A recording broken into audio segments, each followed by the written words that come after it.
if you have plans to celebrate your birthday together with the Filipino community here, or you already have plans?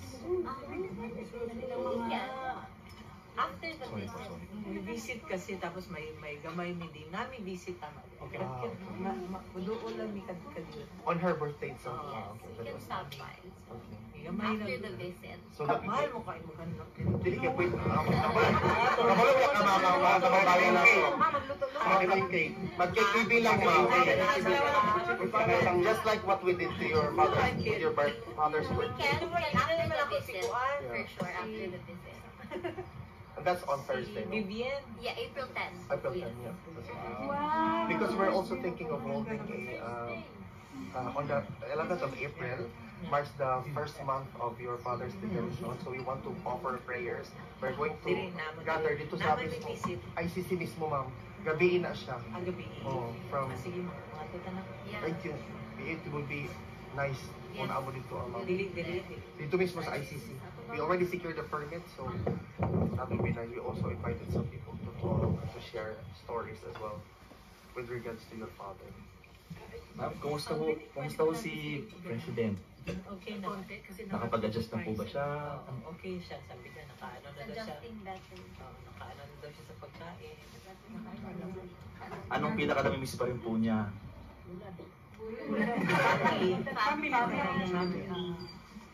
Family kay pagka magdetalya na sa family, parang masakitan siya. Gusto niya yung kami nag-visit kami lang. Ayan, magdetalya na kasi ganito na ako. So, but we keep on telling him that we are here. Di man ba ako ha? Supportan niya. Support kita kayo. Hanggang sa lugar, ma'am. Wala po kami. Digit ang undang, ma'am. Huwag yun ang siya. Correct, ma'am. Tingnan ako, God will make a way. Exactly. Amen, ma'am. Unsa pinaka-na-miss ni former President, ma'am, sa Pilipinas? Pilipinas? Pilipinas in general na. In general. Yung kwarto, syempre, di ba? Pero, you know what? Wala. But, yun ang mga, they've been so kind, diha ba? I think, kung siya ni presidente na siya diha. Bakit po? Bakit? Kay, the people, you know, the mga guards has been assuring me, do not worry, we are taking good care of him. Ano ba?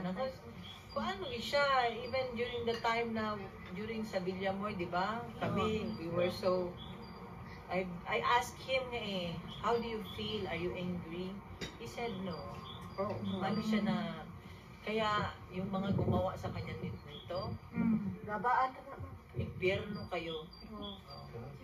Because, you know, wala siyang, kami pa, may sakit yung ako pa, sabi ko sa kanya, pero sabi niya, no, yun ang maano talaga siya ng tao. Kilala niyo na yung presidente. Exactly. Tsaka, yung all he cared for was about his country and about his countrymen. Alam niyo yan. There's no doubt, ma'am. There's no doubt. Kaya, that's why nga, ako, to be honest with you, mangutanan ko sa Ginoo, nga naman, Lord, up to now, I'm still, dagang question mark. So, buti saan ako naging tarantado, magnanakaw, di ba? Greedy. Di ba? Wala tinarong wala nag-abuso katong time na kuan ka, wala na, there was no air about him na presidente siya. That was my prayer po before ba na, Lord, help me to remain humble. And then, same po sa iyaman. Kita niyo man mag-asta. Wala siyang air na. Actually, this one is win-win ni sa iyaha Nakita niyo naman. Ang kala nila yun ang that will put him down. Kamali sila. Wrong move. Nagsisimula pa lang po. Nagsisimula. Kailangan ito talaga, tapusin talaga natin. Nandito lang po kami, madam. Mayroon ba siyang message, ma'am, sa mga kababayan? Sinabi niya. So, sabi niya, mabuhay ang Pilipinas and mabuhay ang Pilipino. So, again, he wants to extend his gratitude to all of you here, and sabi niya that he's willing to make that sacrifice.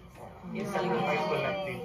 We will extend our gratitude as well, ma'am. Yes, ma'am. Thank you. We- Thank So, you. ano talaga? Great job of Means sacrifice. this is the sacrifice for all of you to know what's really happening. Yeah. He sacrificed more than us. Yeah. So, I will, ma'am. Exactly. He knows. He's very happy to know na you're still here outside. Hanggang sa dulo. Every time we visit, he thinks na no one's outside anymore. But I do assure him that no, there's still people outside. And I told him na may ibang tao. medyo madami kayo. We Ma'am? travel from different parts of I the told world. him that also. So thank you so much. Ma'am, What's your reaction ni former President, ma'am, na gilabel niya siya na Duterte Park? Nakatawa siya. Yung sakam ka lang pala sa gawas, pangalan nila Duterte pa. Tapos ako giina na, every time na there are gatherings here outside, di ba, ginasabihan niya ang mga pulis na we want our president home. Yung mga pulis, we also want him home. Sa bukas. Exactly. That is true, ma'am. Yung hindi ang police bitaw ang yung hindi sila. ma'am, paano ho pinaghahandaan ng family? Kasi malaki na ho yung gastos din po ninyo sa pagbiyahe-biyahe. Tapos mga foreigner po yung mga lawyers po natin. Ganun talaga. Kaya sinabi ko nga paghahandaan namin kahit na mangutang kami, gagawin namin. Because we told him we are going to support him all through. Yun ang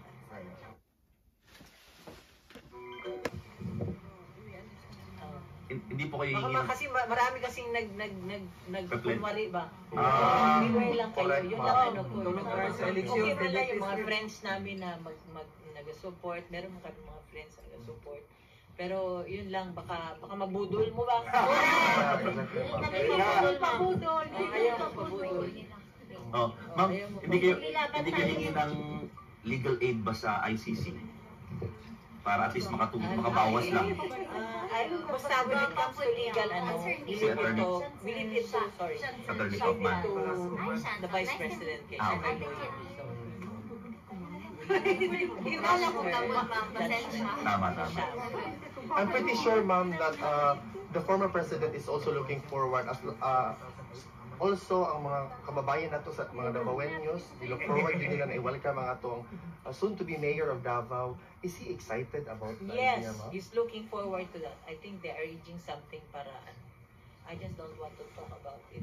Okay. Hindi man po ako. So, Kumusta niyong pag-stay doon? okay lang. Adjusting me sa food. Medyo na-diet me. One day, one eat ra. Naluwi ko sa ako, one day, one eat. Mayan din ko, sir.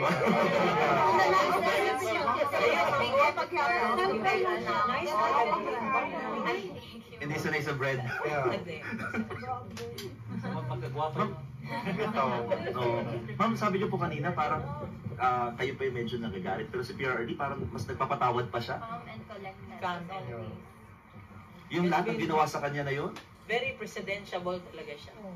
Kaya yung actually it went beyond yung gusto sabi nga niya na yung opponent niya has wala na talaga, down, zero politically, wala na kasi nagkamali nga sila it made him, I told him, you know, you're more popular now than when you were president.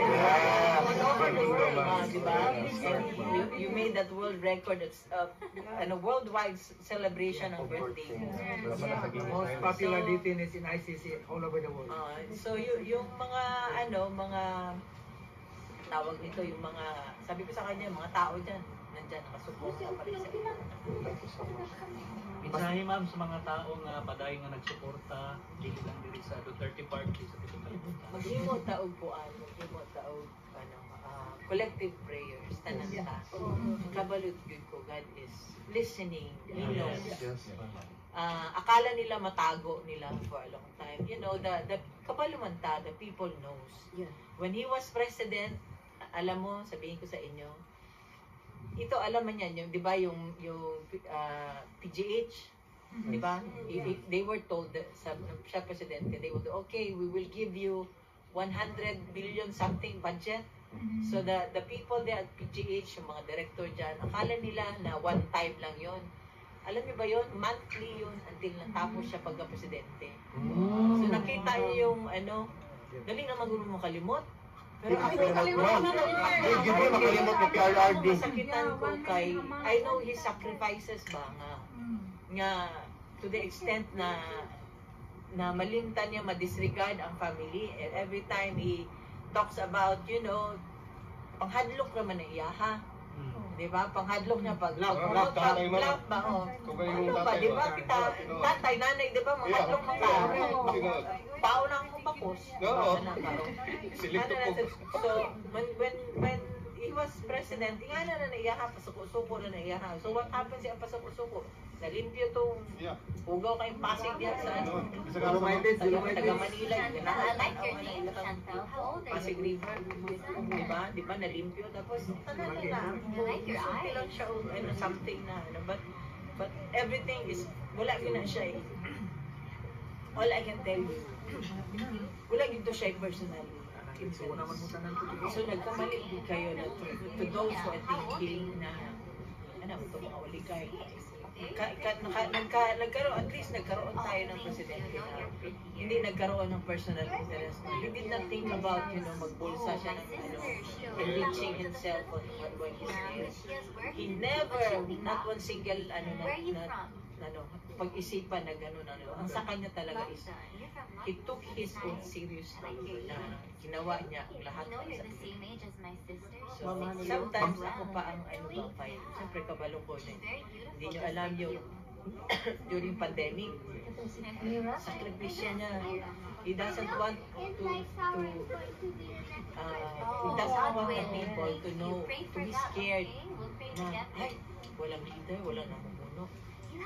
Yung lahat ng mga nandun, mga PSG niya, mga whatever, protocol,